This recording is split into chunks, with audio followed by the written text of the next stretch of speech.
انسان کا آخرت کی طرف، اللہ کی طرف، رسول کی طرف، دین کے مطالبات کی طرف اور ان قربانیوں کی طرف یکسو نہ ہونا اور ڈواڈول رہنا، اور دنیا اور آخرت کو جو ہے وہ دونوں طرف جو ہے دونوں کشتیوں میں پاؤں رکھنا، یہ جو کیفیت ہے یہ دل میں مرض کی کیفیت ہے.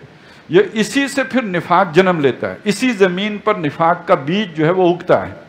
لہذا وہ لوگ جو منافق تھے اور وہ کہ جن کے دلوں میں ابھی روگ ہے، دنیا کی محبت ہے، وہ یہ کہتے تھے، دونوں کی بات ایک ہی تھی، غرہ ہؤلاء دینہم، ان کے دین نے ان کی مت مار دی ہے.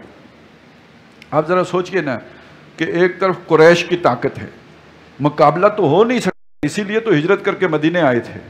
مدینے میں آ کے نچلے ہو کے بیٹھنے کی بجائے آپ نے مختلف جو ہے وہ دستے بھیجنا شروع کر دیے، جو قریش کی جو لائف لائن ہے، جو ان کی تجارتی شاہراہ ہے، اس کے اوپر اپنی پریزنس دکھا رہے ہیں. یعنی جس کا مطلب ہے آپ انہیں دھمکا رہے ہیں، تھریٹ کر رہے ہیں کہ آپ کی یہ اب تجارت مخدوش ہو گئی ہے، اس کا مطلب جنگ ہوگی. اور پھر جب جنگ ہو گئی، 313 آدمی جا رہے ہیں، تو جو مدینے میں پیچھے رہ گئے ہوں گے انہوں نے کیا سوچا ہے؟ یہ تو مرنے جا رہے ہیں، موت کے منہ میں جا رہے ہیں. ان کے دین نے ان کی مت مار دی، ان کا جوش، ان کا جذبہ، یہ اس نے ان کا دماغ خراب کر دیا. یہ دیوانے ہو گئے ہیں، یہ پاگل ہو گئے ہیں. اور یہی بات آج بھی ہوتی ہے. جب آپ کو پتہ ہے جب روس کا مقابلہ شروع ہوا تو لگا یار یہ تو پاگل خانے میں جو ہے وہ پتھر مارنے والی بات ہے، کہاں روس اور کہاں جو ہے نا بے سر و پا، جن کی جوتیوں پاؤں میں جوتیاں نہیں ہیں وہ ان کا مقابلہ کریں گے. پتہ چلا جی روس بھی ایک دن، ابھی بھی سمجھ نہیں آئی کہ روس کے ساتھ ہوا کیا تھا. اب روس سے بڑا شیر آیا، اب شیر کی بھی سنا ہے دم نیچے ٹانگوں کی طرف جانا شروع ہو گئی ہے. تو یہ تو اللہ کے کام ہے جو بھی وہ کرتا ہے، لیکن جب شروع ہوتا ہے تو تب لگتا ہے بڑا حماقت ہے، بڑا امکانہ کام ہے، بڑی بے وقوفی کی بات ہے. تو انہوں نے وہ لوگ جن کے دلوں میں دنیا کی محبت تھی اور جو منافق تھے، جن کا اللہ پر وہ ایمان نہیں تھا، انہوں نے کہا ان کی مت ان کے دین نے مار دی ہے. وَمَن يَتَوَكَّلْ عَلَى اللَّهِ، اور جو اللہ پر بھروسہ کرتا ہے، جو اللہ پر توکل کر کے نکلتا ہے، فَإِنَّ اللَّهَ عَزِيزٌ حَكِيمٌ، تو اصل میں اللہ زبردست ہے اور حکمت والا ہے، فیصلے تو اس کے ہیں. وَاللَّهُ تَرَىٰ إِذْ يَتَوَفَّى الَّذِينَ كَفَرُوا، اور اگر تم دیکھو جب کافر لوگوں کی جان قبض ہوگی، جب یہ وفات دیے جا رہے ہوں گے، جب ان کی جان قبض کی جا رہی ہوگی، الملائکہ، فرشتے ان کی جانیں قبض کریں گے، یضربون وجوہکم وادبارہم، وجوہہم وادبارہم، ان کے منہ پہ بھی مارتے ہوئے اور ان کی پیٹھوں پر بھی مارتے ہوئے. اب جو کسی کی جان نکلتی ہے تو ہم جو کچھ دیکھ رہے ہوتے ہیں یہ تو ظاہرش ہے نا، اس میں ہو سکتا ہے ایک آدمی نحیف ہو گیا ہے، اسے کینسر ہوا، اس کے بعد اس سے ہلا ہی نہیں جا رہا اور اس کی جان نکلے گی تو وہ تو چوں بھی نہیں کرے گا، بالکل آرام سے تسلی، ہم کہیں گے جی بڑے سکون سے جان دے دی. ایک شخص ہے جس کی ابھی جو ہے وہ جوان ہے، اس کے خون ہے، وہ اگر کسی وجہ سے چوٹ لگنے سے مرے یا کوئی بھی اسے سر پہ چوٹ آ گئی، موٹر سائیکل سے گر گیا، یا اس کے کوئی کسی نے گھوم دیا، یا گولی لگ گئی، یا اسے ہارٹ اٹیک ہو گیا، تو وہ تو تڑپ تڑپ کے جو ہے وہ مرے گا، وہ تو آرام سے نہیں مر سکتا. اب ہم کہیں گے کہ بڑی جان کنی ہوئی، بڑی مشکل سے جان نکلی ہے. تو ہمیں نہیں پتا وہ جان نکلنے کی کیفیت کیا ہے. ظاہر ہے ایک آدمی، اب ظاہر ہے جس کی میدان جنگ میں گردن اڑ گئی ہو وہ تڑپے گا نہیں اس کا لاشا. اس کا یہ مطلب تو نہیں کہ اس پہ عذاب ہو رہا ہے. تو وہ جو فرشتے تھپڑ مار مار کر اور پیٹھوں پہ جو ہے وہ لاتے مار مار کر جان نکال رہے ہوں گے وہ ہم نہیں دیکھ سکتے، وہ اللہ ہی کا، وہ ایک علیحدہ معاملہ ہے. وَذُوقُوا عَذَابَ الْحَرِيقِ، اور انہیں کہیں گے چکھو مزہ جلنے کے عذاب کا. ذَلِكَ بِمَا قَدَّمَتْ أَيْدِيكُمْ، اور یہ اس وجہ سے ہے کہ جو تمہارے ہاتھوں نے آگے بھیجا تمہارے اعمال کے بدلے میں یہ. وَأَنَّ اللَّهَ لَيْسَ بِظَلَّامٍ لِّلْعَبِيدِ، اور بے شک اللہ تعالیٰ اپنے بندوں کے لیے ظلم کرنے والا نہیں ہے، ناانصافی نہیں کرتا. کداب آل فرعون، اور جیسے کہ معاملہ فرعون کے لوگوں کا ہوا، ان کو اللہ نے غرق کیا، اسی طرح برباد ہوئے وہ. والذین من قبلہم، جو ان سے پہلے تھے، قوم شعیب، اس سے پہلے قوم لوط، پھر یہ قوم سمود، قوم عاد، قوم نوح. کفروا بآیات اللہ، ان کا جرم کیا تھا، کیوں ان سزاؤں سے دوچار ہوئے کہ انہوں نے اللہ کی آیات کا انکار کیا. فأخذہم اللہ بذنوبہم، ان گناہوں کی وجہ سے اللہ نے انہیں پکڑ لیا. ان اللہ قوی شدید العقاب، بے شک اللہ بہت قوی ہے، اس قوت والا ہے، طاقت والا ہے، اور سزا کا بہت سخت ہے. ذالک بان اللہ لم یک مغیرا نعمتا انعمها علی قوم، اور یہ اس وجہ سے ہوتا ہے کہ اللہ ایسا نہیں ہے کہ اس نے کسی قوم کو کوئی نعمت دی ہو، عروج دیا ہو، اقتدار دیا ہو، مال دیا ہے، دولت دیا ہے، عزت دی ہے. تو اللہ ایسا نہیں ہے کہ اس کی یہ نعمت اس سے چھین لے، بدل دے اس نعمت کو. حتیٰ یغیروا ما بانفسہم، جب تک کہ وہ قوم تبدیل نہ کر دے اس کو جس پر کہ وہ ہے. اس کے اوپر جو اس کا کردار ہے جب تک اسے نہ بدل لے اللہ نعمت نہیں چھینتا. اللہ نے کسی کو عزت دی، وقار دیا، دولت دی، مقام دیا، مرتبہ دیا، تو یہ انسان کے اندر پہلے تبدیلی آتی ہے. جیسے ہم نے سورہ اعراف میں پڑھا، ایک شخص کو اللہ تعالیٰ نے کرامتیں عطا کی، تو جب وہ اس کے مرتبے کا حق اس نے ادا نہیں کیا، فَانْسَلَخَ مِنْهَا، اس سے نکل گیا، فَأَتْبَعَهُ الشَّيْطَانُ، اب شیطان اس کے پیچھے لگا، فَكَانَ مِنَ الْغَاوِينَ، اور گمراہ ہو گیا. تو اسی طرح اللہ کسی قوم کو بھی عروج سے زوال نہیں دیتا جب تک کہ وہ قوم بدماشیاں نہ شروع کر دے، جب تک کہ وہ عیاشیوں میں نہ پڑ جائے، جب تک کہ وہ جو عام طور پہ طاؤس اور رباب جو اول ہو جاتا ہے تو اسی سے ساری خرابیاں پیدا ہوتی ہیں. تو جب تک اپنے کردار وہ تبدیلی نہ لائے اللہ بھی اس سے وہ نعمت نہیں چھینتا.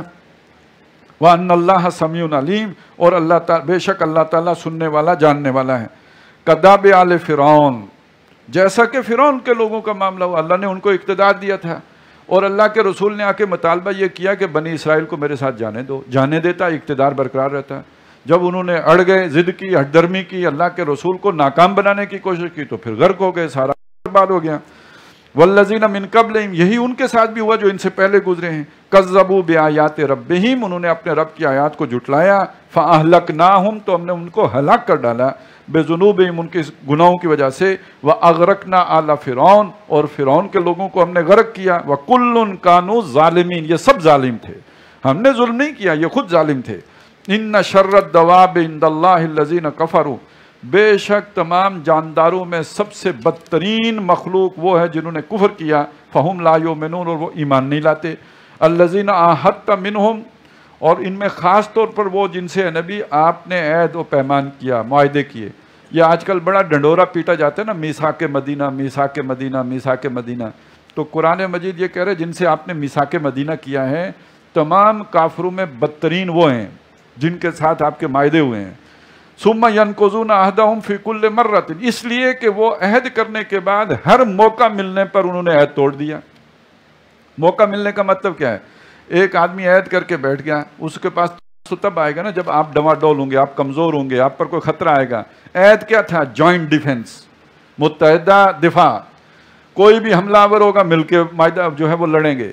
اب جب مدینے پہ حملہ ہوا تو بجائے عہد نبھانے کے سازشیں کرنے لگ گئے، ساتھ دینے کے بجائے کافروں کی پیٹھ ٹھونکنے لگ گئے. تو یہ بدترین مخلوق ہے لوگوں میں وہ کافر کہ جو ایمان نہیں لاتے، جن کے ساتھ آپ نے عہد کیا تھا، پھر ہر موقع پہ انہوں نے عہد سے بے وفائی کی. وَهُمْ لَا يَتَّقُونَ، اور وہ ڈرتے نہیں ہیں. فَإِمَّا تَسْقَفَنَّهُمْ فِي الْحَرْبِ فَشَرِّدْ بِهِمْ، اے نبی معاہدہ اپنی جگہ پہ، ان میں سے کوئی آپ کو اگر جنگ میں مل جائے، یہ اس اپنے عہد کو توڑ کر کوئی فرد اگر میدان جنگ میں شریک ہوتا ہے اور آپ کو وہاں مل جائے تو اس کو ایسی سزا دیں، اس کو نشان عبرت بنا دیں، من خلفہم، ان کے لیے جو ان کے پیچھے ہیں، ان کے گھر والوں کو بھی، ان کی پوری کمیونٹی کو سمجھ آ جائے کہ پھر اس کا حشر اور انجام یہ ہوگا. لعلہم یذکرون، شاید اس سے سمجھیں. اللہ سے تو نہیں ڈرتے لیکن تمہاری ٹھکائی سے ضرور ڈرتے ہیں. وَإِمَّا تَخَافَنَّ مِن قَوْمٍ خِیَانَةً، اور اے نبی آپ کو اگر کسی قوم سے خیانت کا اندیشہ ہو. اب دیکھیے اسلام اپنے دشمنوں کے ساتھ بھی بددیانتی کو پسند نہیں کرتا، ایسا پسند نہیں کرتا کہ آپ اپنے بدترین دشمنوں کو بھی دھوکہ دیں. اب یہ کس کی بات ہو رہی ہے؟ جن کو کہا ہے کہ یہ تمام انسانوں ہی میں نہیں جانداروں میں سب سے بدترین لوگ ہیں، یعنی خنزیر سے بھی گئے گزرے ہیں. لیکن مسلمانوں کو کیا کہا؟ اگر آپ کو یہ لگے کہ یہ بددیانت ہیں اور آپ کو یقین ہو گیا کہ یہ آپ کو دھوکہ دیں گے تو پھر آپ انہیں دھوکہ نہ دیں، بلکہ اگر آپ کو ان سے ڈر ہو کہ وہ دغا کریں گے، خیانت کریں گے، عہد توڑیں گے، فَانبِذْ إِلَيْهِمْ عَلَىٰ سَوَاءٍ، ان کا معاہدہ ان کو واپس دے دیں. آپ اعلان کریں کہ ہمارا معاہدہ ختم. ایسا نہ ہو کہ آپ نے اوپر سے معاہدہ کر رکھا ہو اور اندر کھانے آپ ان کے ساتھ خیانت کریں. وہ تو خیانت کر ہی رہے ہیں. جب معاہدہ ہوتے ہوئے آپ کے دشمنوں کے ساتھ ساز باز کر رہے ہیں تو وہ تو خیانت کر رہے ہیں. لیکن یہ کہ یہ کام آپ نے نہیں کرنا. آپ نے اگر ان کے خلاف کوئی قدم اٹھانا ہے تو پہلے ان کے معاہدے کو ختم کرنا ہے، اعلانیہ ختم کرنا ہے، ان کو بتانا ہے. یہی وجہ اگلی صورت میں جب مشرکین کے خلاف مسلمانوں نے قدم اٹھانا تھا، اللہ کا فیصلہ آ گیا تو کسی کو 3 مہینے، کسی کو 4 مہینے مہلت دی ہے. معاہدہ ختم، آج سے معاہدہ ختم، البتہ ہم 3 مہینے تمہارے خلاف کوئی اقدام نہیں کریں گے، 4 مہینے کوئی اقدام نہیں کریں گے، تاکہ جس نے اپنا ٹھکانہ پکڑنا ہے، اپنی جنگی تیاری کرنی ہے، مقابلہ کرنا ہے، جو بھی کرنا ہے اس کی تیاری کر لیں. دھوکہ نہیں دینا مسلمانوں تم نے کسی کو. اور آج دنیا میں اس کے لیے دلیل یہ دی جاتی ہے کہ بہرحال کیا کریں، آج اگر ہم نے دوستی کر لی ہے تو اوپر سے دوستی رکھ کے ہی اندر سے جڑیں کاٹی جا سکتی ہیں، کیا امریکہ کی، کیا برطانیہ کی، کیا انڈیا کی، کیا کسی اور کی. تو در حقیقت دنیا میں تو یہ ہو رہا ہے، ٹھیک ہے، اور کافر قومیں یہی کر رہی ہیں. لیکن یہ کہ مسلمانوں کو اللہ نے یہ نہیں سکھایا، یہ اخلاق مسلمانوں کو نہیں سکھائے. اگر اللہ کی مدد چاہیے تو پھر یہ طریقے نہیں کرنے چاہیے. فَانبِذْ إِلَيْهِمْ عَلَىٰ سَوَاءٍ إِنَّ اللَّهَ لَا يُحِبُّ الْخَائِنِينَ. بے شک اللہ تعالیٰ خیانت کرنے والوں کو پسند نہیں کرتا. آپ بے شک نمازیں پڑھتے رہو، لیکن اپنے کافر دشمنوں کے ساتھ بھی اگر تم نے بددیانتی کی ہے، پھر اللہ کی محبوبیت تمہیں حاصل نہیں ہوگی، اللہ کی محبت نہیں رہے گی تمہارے ساتھ. وَلَا يَحْسَبَنَّ الَّذِينَ كَفَرُوا سَبَقُوا. تم اللہ پر توکل کرو اور یہ نہ سوچو کہ کافر لوگ جیت جائیں گے، وہ تم پر سبقت لے جائیں گے، ان کا پلڑا تم پر بھاری ہو جائے گا. تو تم دیانت امانت کا جو ہے وہ ہاتھ سے نہ چھوڑو اور تم اللہ پر توکل کر کے دیانت پر قائم رہو. انہم لا یعجزون. وہ ہرا نہیں سکیں گے، لیکن تمہاری اخلاقی برتری ضرور ہونی چاہیے. وَأَعِدُّوا لَهُم مَّا اسْتَطَعْتُمْ. یہ تو روحانی اور اخلاقی جو ہے تیاری ہے کہ تمہارا جو ہے وہ کردار بالکل کھرا ہونا چاہیے، اس میں دیانت امانت صداقت وہ نظر آنی چاہیے. اور دوسرا مادی تیاری بھی کرو. وَأَعِدُّوا لَهُم مَّا اسْتَطَعْتُمْ. ان کے لیے تیاری کرو جتنی تمہارے بس میں ہے، جو تم سے ہو سکے وہ سب مہیا کرو. یہ نہیں کہ سب اللہ کے سپرد ہے اور بس ہم نے کلمہ پڑھ لیا اور اپنی دیانت امانت پوری کر لی تو اس کے بعد مومن ہے تو بے تیغ بھی لڑتا ہے. سپاہی بے تیغ بھی لڑتا ہے، لیکن یہ کہ جو تیغ اور تفنگ بنا سکتا ہے وہ سب بنائے گا، اس کی ساری کوشش کرے گا، اسباب جمع کرنے کی کوشش کرے گا. من قوت، طاقت سے، ومن رباط الخیل، اور پلے ہوئے گھوڑے، ترہبون بہ، جن کے ذریعے سے تم دھاک بٹھاؤ، ایک ڈیٹرنس قائم کرو اپنے دشمنوں پر. عدو اللہ، اللہ کے دشمنوں پر، وعدوکم، اور جو تمہارے بھی دشمن ہیں، وآخرین من دونہم، اور بھی کوئی اور بھی ہیں جنہیں تم نہیں جانتے. ایک معلوم دشمن ہے یہ مشرکین مکہ ہیں، کچھ اور بھی ہیں جنہیں موقع ملے کسر نہیں چھوڑیں گے. لیکن تمہاری طاقت ایسی ہونی چاہیے کہ ان پر وہ خوف کی کیفیت اور دہشت کی کیفیت ان کے اوپر طاری رہے. مدینے میں یہ یہودی ہیں. آگے ہم سورہ حشر میں جا کے پڑھ لیں گے، آخر میں جو آخری پارو میں آتا ہے، لَأَنْتُمْ أَشَدُّ رَهْبَةً فِي صُدُورِهِم مِّنَ اللَّهِ. یہ اللہ سے نہیں ڈرتے، تمہاری دہشت ان کے سینوں میں اللہ سے بڑھ کر ہے. تو وہ طاقت تمہاری نظر آئے گی تو تب وہ تم سے ڈریں گے. اسی طرح ہم نے جو بھی تیاری کی، اپنے جنگی وسائل بنائے، میزائل ٹیکنالوجی، ایٹم بم، یہ وہ سارا، تو اس کا ایک پہلو تو یہ نا ہم نے انڈیا کے لیے بنایا سب. لیکن یہ کہ یہ تیاری جو ہے ہماری، یہ ضروری تو نہیں کہ صرف انڈیا ہی اس سے جو ہے وہ ڈرے اور دھمکے، اور بھی کچھ ہیں. وآخرین من دونہم، کوئی اور بھی ہیں، انہیں زیادہ جو ہے اس تیاری سے وہ نالاں ہوتے ہیں، وہ اسے اسلامی بم کہتے ہیں، انہیں اپنے لیے خطرہ محسوس کرتے ہیں. اور یہ نہ ہوتا تو ابھی تک گریٹر اسرائیل بن چکا ہوتا ہے. اس سے پہلے اسی لیے ادھر کا مکو ٹھپنے کی کوششیں ہو رہی ہیں. لا تعلمونہم، اپنے ان دشمنوں کو تم نہیں جانتے ہو. اللہ یعلمہم، اللہ انہیں خوب جانتا ہے. وما تنفقون من شیء فی سبیل اللہ، اور جو تم اللہ کی راہ میں خرچ کرو گے، اس راستے میں جو بھی تمہارا پیسہ لگے گا، یوفی الیکم، وہ تمہیں واپس پورا پورا دے دیا جائے گا. تمہاری معیشت کو کوئی نقصان نہیں ہوگا. اب ہمارے ہاں سب سے بڑی مصیبت یہ ہے بددیانتی.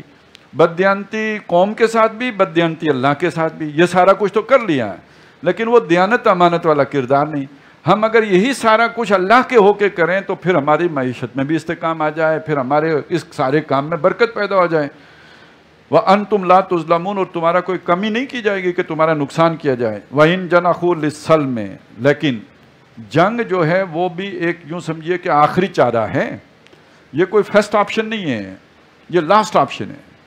اس جنگ کے دوران بھی اگر وہ تمہاری طرف صلح کا قدم بڑھائیں، صلح کا ہاتھ بڑھائیں، فَجْنَحْ لَهَا، تو آپ بھی ان کے آگے کندھے جھکا دیجئے، صلح کی وہ بات مان لیجئے.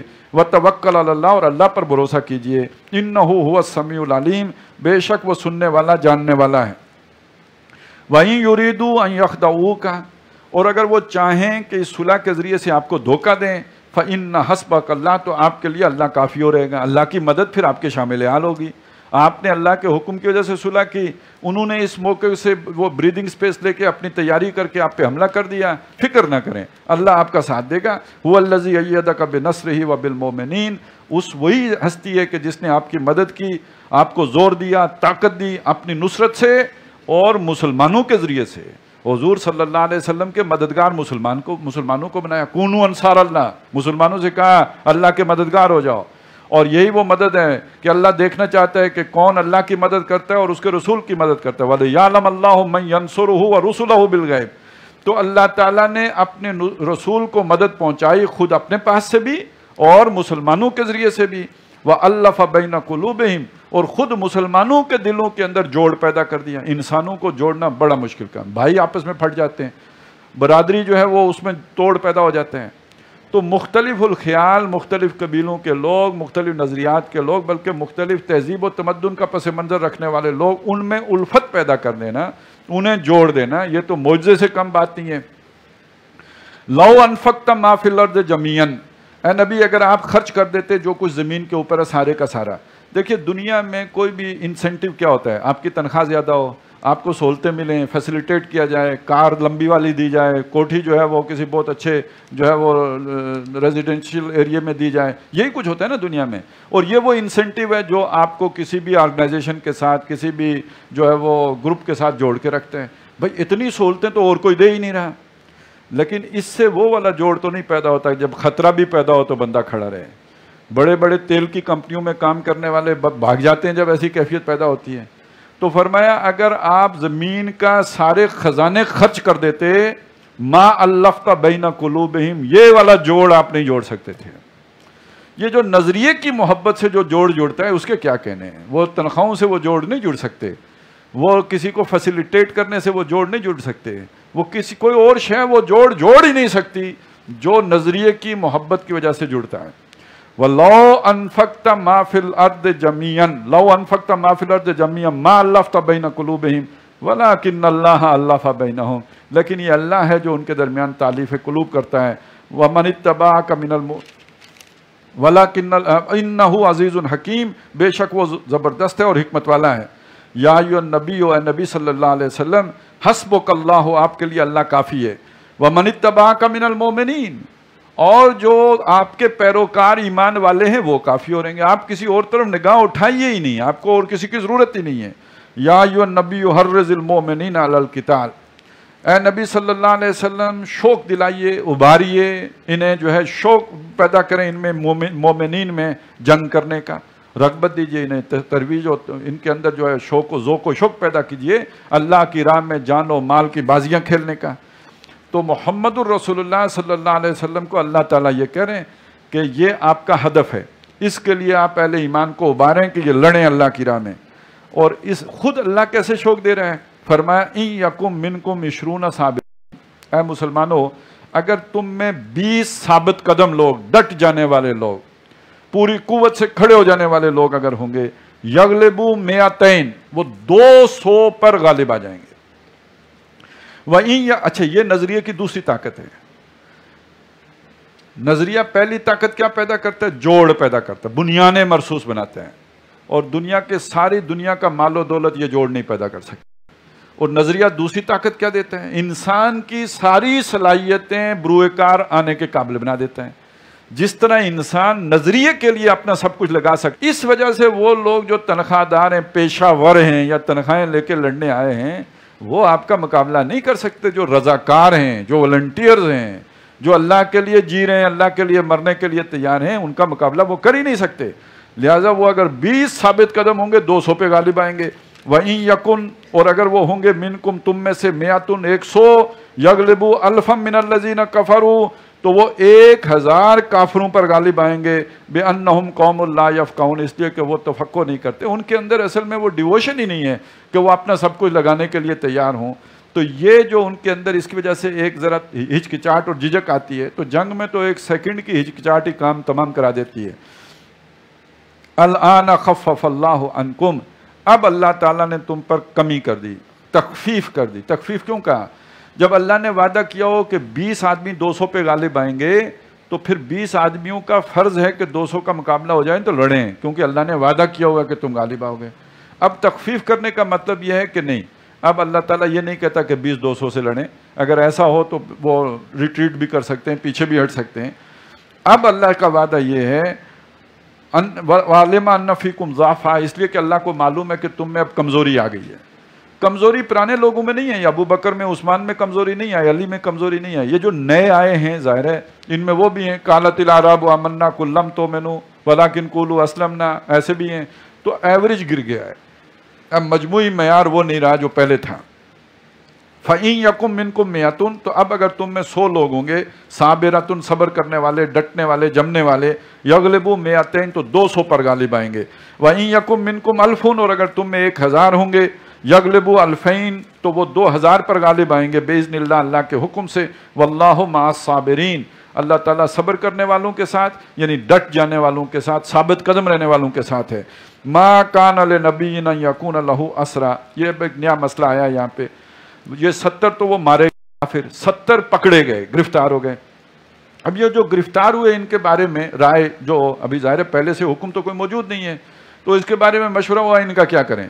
حضرت عمر رضی اللہ تعالیٰ عنہ ان جیسوں کی رائے یہ تھی کہ ان کا بھی کام تمام کر دیا جائے، جو باقی 70 کے ساتھ ہوا وہ ان 70 کے ساتھ بھی کر دیا جائے، بلکہ انہوں نے یہ بھی کہا کہ جو ظاہر رشتہ دار ہی تھے نا، دونوں طرف اپنے اپنے لوگ ہی تھے، تو جس کو بھی اس کا اپنا رشتہ دار مارے، جو مسلمان ہے اس کا رشتہ دار، اس کا قریبی جو پکڑا گیا ہے وہ اسے قتل کرے۔ حضرت ابو بکر صدیق رضی اللہ تعالیٰ عنہ اور خود حضور کی رائے بھی ایسی منی کہ ان کو فدیہ لے کے چھوڑ دیا جائے، اور یہی فیصلہ ہوا۔ اس پر اللہ تعالیٰ کی طرف سے گرفت ہوئی ہے۔ فرمایا ما کان لنبی، یہ کسی نبی کے لیے جائز نہیں ہے، اسے زیبا نہیں ہے، ان یکون لہ اسرا، کہ وہ قیدی پکڑے، وہ قیدی رکھے اپنے پاس، حتی یسخن فی الارض، جب تک کہ زمین میں خوب خون ریزی نہ کر چکا ہو۔ شاید آپ کو یقین نہ آئے کہ یہ آیت واقعی یہاں پہ موجود ہے، لیکن ہے، اور آپ کو اگر اب بھی نہ آئے تو جا کے ترجمہ جس کا مرضی دیکھ لیجئے، یہی معنی ہے۔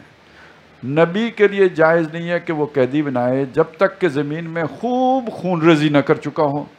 تریدون عرض الدنیا، کیا تم دنیا کی زندگی کا اسباب چاہتے ہو، بدلے میں وہ فدیہ لے کے چھوڑو گے نا، تو اس فدیے کے لیے تم نے قتل نہیں کیے، یعنی تمہیں قتل کرنا چاہیے، ریزی کرنی چاہیے تھی، تم نے وہ نہیں کیا، اور اس کے بعد کیوں نہیں کیا؟ کیونکہ تمہیں فدیہ مل گیا ہے، تو کیا تم دنیا کے فدیے کے اسباب کے طالب ہو؟ واللہ یرید الآخرہ، اللہ تعالیٰ تمہارے لیے آخرت چاہتا ہے، واللہ عزیز حکیم، اور اللہ تعالیٰ زبردست ہے اور حکمت والا ہے۔ اب سوال یہ پیدا ہوا کہ اس میں اصل مسئلہ کیا بنا، وجہ کیا ہوئی، اور کہاں پہ اجتہادی خطا ہوئی؟ تو سورہ بقرہ سے پہلے، سورہ انفال سے پہلے سورہ محمد صلی اللہ علیہ وسلم نازل ہو چکی، وہ ابھی ہم نے پڑھی نہیں ہے۔ اس سورہ مبارکہ میں ایک آیت تھی، اور اس کا مطلب یہ تھا کہ فَإِذَا لَقِيتُمُ الَّذِينَ كَفَرُوا، جب تمہارا جھگڑا ہو، آمنا سامنا ہو کافروں سے، فَضَرْبَ الرِّقَابِ، تو گردنیں مارو، یعنی ہلکی ضرب نہیں لگانا، بھرپور ضرب لگاؤ، ان کی گردنیں ناپو۔ حَتَّى إِذَا أَسْخَنْتُمُوهُمْ، یہاں تک کہ مسلمانوں تم ان کی خوب خون خرابہ کر چکو، فَشُدَّ الْوَثَاقِ، تو ان کو اب مضبوط باندھو، انہیں گرفتار کرو، انہیں قیدی بناؤ، وَإِمَّا فِدَاءً وَإِمَّا مَنًّا، چاہو تو احساناً پھر چھوڑ دو، او وَإِمَّا فِدَاءً، چاہو تو انہیں فدیہ لے کے چھوڑو، حَتَّى تَضَعَ الْحَرْبُ أَوْزَارَهَا، جب تک کہ جنگ اپنے ہتھیار نہ رکھ دے۔ یہ جنگ اپنے ہتھیار نہ رکھ دے، اس کا تعلق ہے خون ریزی کرنے سے۔ ان کی خون ریزی جاری رکھو جب تک کہ جنگ نہ ختم ہو جائے۔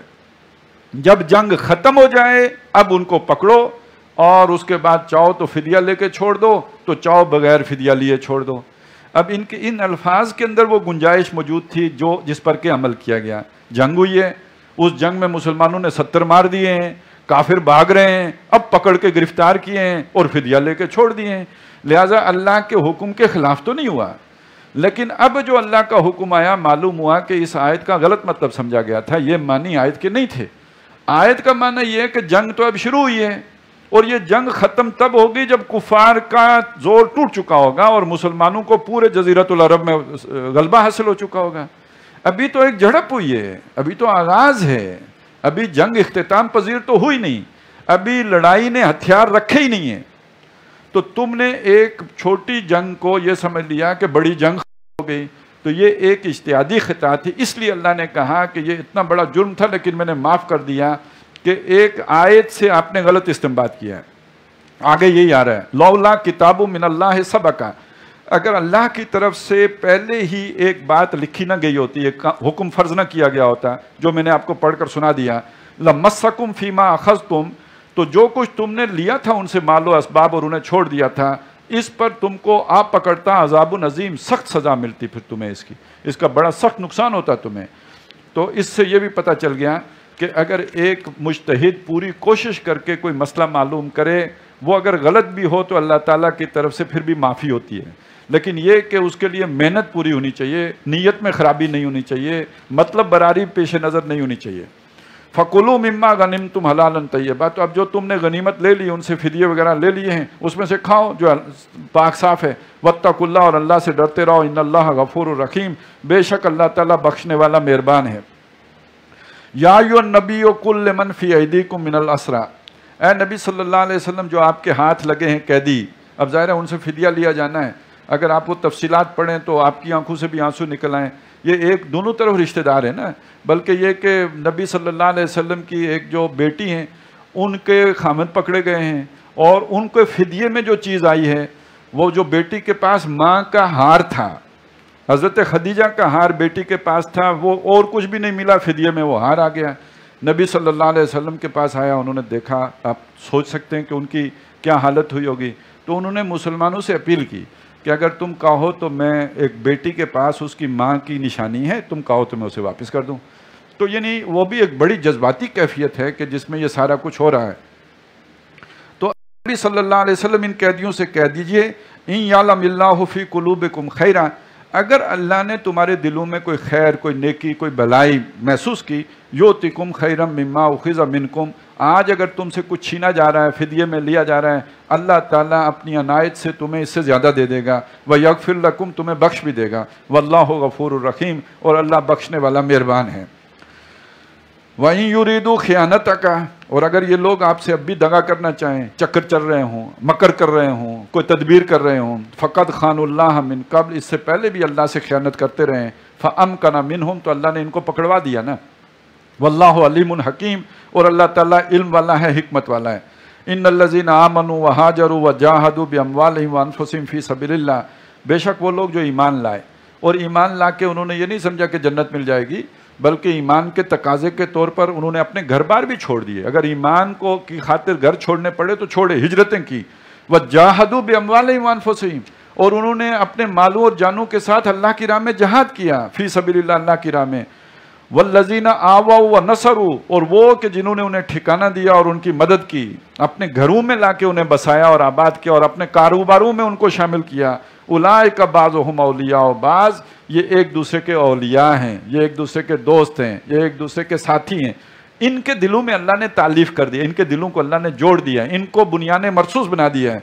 والذین آمنوا ولم یہاجروا، اس کے برعکس وہ لوگ جو ایمان تو لائے، کلمہ تو پڑھا، وَلَمْ يُحَاجِرُوا، لیکن انہوں نے ہجرت نہیں کی، قربانی دینے کے لیے تیار نہیں ہوئے، گھر بار نہیں چھوڑ سکے، اپنی برادری سے جو ہے وہ تعلق منقطع نہیں کر سکے، مَا لَكُم مِّن وَلَایَتِهِم مِّن شَيْءٍ، اے مسلمانوں تمہاری ان کے ساتھ کوئی دوستی نہیں ہے، کوئی ولایت نہیں ہے، ان کے ساتھ کوئی تعلق داری نہیں ہے، حَتَّى يُحَاجِرُوا، جب تک کہ ہجرت نہ کر لیں، وَإِنِ اسْتَنصَرُوكُمْ فِي الدِّينِ، لیکن وہ لوگ جو برادریوں میں رہ رہے ہیں، ہجرت نہیں کی، دوستی تمہاری کوئی نہیں، لیکن اگر وہ تم سے دین کے معاملے میں نصرت طلب کریں، وہ کہیں ہمارے برادری والے ہمیں نکلنے نہیں دیتے، انہوں نے گرفتار کر کے رکھا ہوا ہے، وہ کہیں ہمارے برادری والے ہمیں نماز نہیں پڑھنے دیتے، وہ کہیں وہ ہمیں روزے نہیں رکھنے دیتے، وہ کہیں وہ ہماری عزتوں کو پامال کر رہے ہیں، ان استنصروکم فی الدین، اگر وہ دین کے معاملے میں تم سے نصرت طلب کریں، فعلیکم النصر، مسلمانوں تمہارے اوپر لازم ہے کہ ان کی مدد کرو، تم پر فرض ہے، تمہاری ذمہ داری ہے، الا علی قوم بینکم و بینہم میثاق، اس میں بھی ایک استثناء ہے، سوائے اس کے کہ جن لوگوں اور تمہارے درمیان معاہدہ ہو۔ اب ایک برادری ہے، وہ مسلمانوں سے ستا رہی ہے، ظلم کر رہی ہے ان پر، ان برادری والوں کے ساتھ مسلمانوں کا معاہدہ ہے، مسلمان مدد مانگ رہے ہیں، آپ مدد نہیں کر سکتے کیونکہ آپ کا اور ان کا معاہدہ ہے۔ اب دوسری صورت ہے مدد کیسے کریں، تو مدد کرنے کا سیدھا طریقہ پہلے بتا دیا، ان کو بتائیں کہ جی آپ ہمارے لوگوں کے ساتھ ظلم بند کریں، وہ نہیں کرتے، انہیں کہیں معاہدہ ختم، دھوکہ نہ دیں، معاہدہ ختم کر دیں۔ واللہ بما تعملون بصیر، اور جو کچھ تم کرتے ہو اللہ تعالیٰ اسے دیکھتا ہے۔ والذین کفروا بعضهم اولیاء بعض، جو کافر ہیں وہ ایک دوسرے کے دوست ہیں، مسلمان ایک دوسرے کے دوست ہیں، کافر ایک دوسرے کے دوست ہیں۔ الا تفعلوا تکن فتنۃ فی الارض، اگر تم یہ نہیں کرو گے، اس کے دو معنی ہیں، ایک معنی یہ ہے کہ وہ جو مظلوم مسلمان مدد مانگ رہے ہیں ان کی مدد نہیں کرو گے تو تکن فتنتن، بڑا فتنہ ہو جائے گا فی الارض، زمین میں، پھر اسلام قبول کرنا لوگوں کے لیے مشکل ہو جائے گا، کیونکہ پھر وہ مار پیٹ ہو رہی ہوگی، پھر ہر طرف ظلم و زیادتی مسلمانوں سے ہو رہی ہوگی، لوگ مرتد ہو رہے ہوں گے. تو جان بچانے کے لیے جو ہے جیسے آج بہت سی عورتوں کو ہندوؤں سے شادیاں کرنی پڑ رہی ہیں، تو تکن فتنۃ فی الارض، پھر زمین میں بہت بڑا فتنہ ہو جائے گا. اور اس کا دوسرا معنی یہ ہے کہ جس لوگوں کے ساتھ تمہارا معاہدہ ہو اس معاہدے کو توڑے بغیر اگر تم ان مسلمانوں کی مدد پہ کمر بستہ ہو جاؤ گے اور اندر خانے مدد شروع کر دو گے تو یہ بہت بڑی بددیانتی ہے، اس سے بھی فتنہ پیدا ہوگا.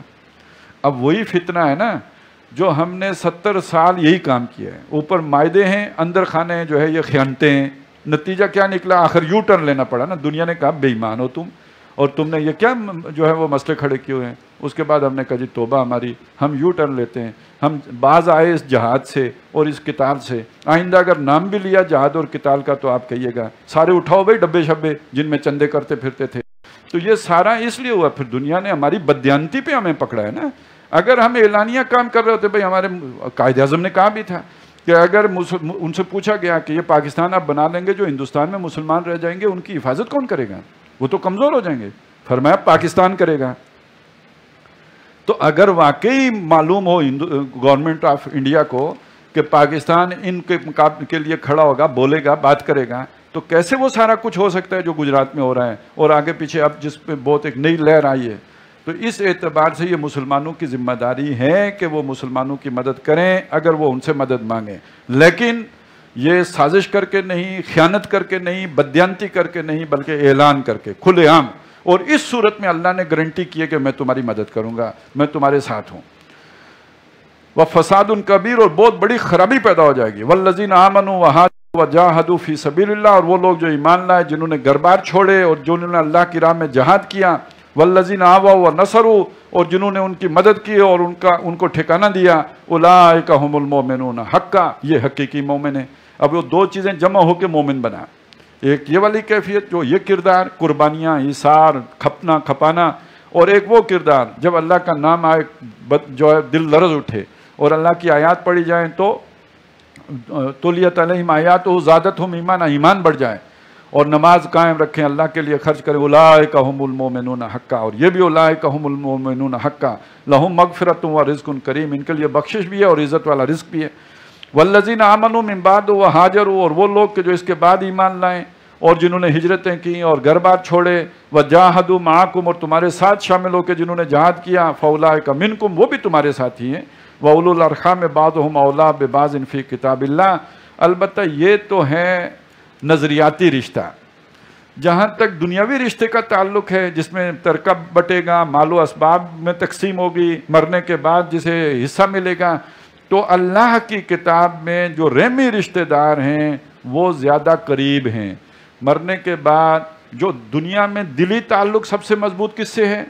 اللہ کے نبی سے ہے، ایمان والوں سے ہے. لیکن مرنے کے بعد ترکہ ان کو نہیں ملے گا، ترکہ رشتہ داروں کو ملے گا، وہ ان کا حصہ ہے، وہ انہیں ملے گا، وہ خونی رشتوں میں بٹے گا. ان اللہ بکل شیء علیم، بے شک اللہ ہر شے کا ہے، اسے معلوم ہے کیا چیز کہاں رکھنی ہے. اب اس کے بعد سورہ توبہ ہے، اور سورہ توبہ کے شروع میں بسم اللہ شریف نہیں ہے، اور بسم اللہ شریف نہ ہونے کی وجہ حضرت علی رضی اللہ تعالیٰ عنہ نے یہ بتائی ہے کہ یہ سورہ مبارکہ ننگی تلوار بن کے اتری ہے مشرکین کے لیے. اب اس میں سورہ انفال اور سورہ توبہ میں تقریباً یوں سمجھے 6 سال کا فصل ہے. 6 سالوں میں دریا میں بہت سارا پانی بہا ہے، اور اس میں ایک جنگ، دوسری جنگ، تیسری جنگ، مختلف جنگوں کے بعد بالآخر سن 6 میں جو ہے صلح ہو گئی ہے، صلح حدیبیہ ہو گئی. وہ صلح چند عرصے چلی، پھر مشرکین مکہ نے وہ توڑ دی. جب ٹوٹ گئی، مشرکین مکہ کے سردار ابو سفیان نے آ کے بڑی کوشش کی مدینے میں کہ بحال ہو جائے، حضور نے بحال نہیں کی. اس کے بعد سن 8 میں مکہ فتح ہو گیا، اور مکہ فتح ہونے کے بعد سن 9 میں یہ جو پہلے رکوع کی آیات ہیں اور جو چوتھے اور 5ویں رکوع کی آیات یہ نازل ہوئی. بیچ میں جو دوسرا اور تیسرا رکوع ہے یہ فتح مکہ سے پہلے نازل ہوا. یہ شعبان 8 ہجری میں مکے کے فتح ہونے سے پہلے دوسرے اور تیسرے رکوع کی آیات نازل ہوئی ہیں. اور پہلے رکوع کی اور چوتھے رکوع کی اور 5ویں رکوع کی آیات وہ ہیں کہ جو نازل ہوئی ہیں مکہ فتح ہونے کے 1 سال کے بعد 9 ہجری میں حج کے موقع پر، اور قافلہ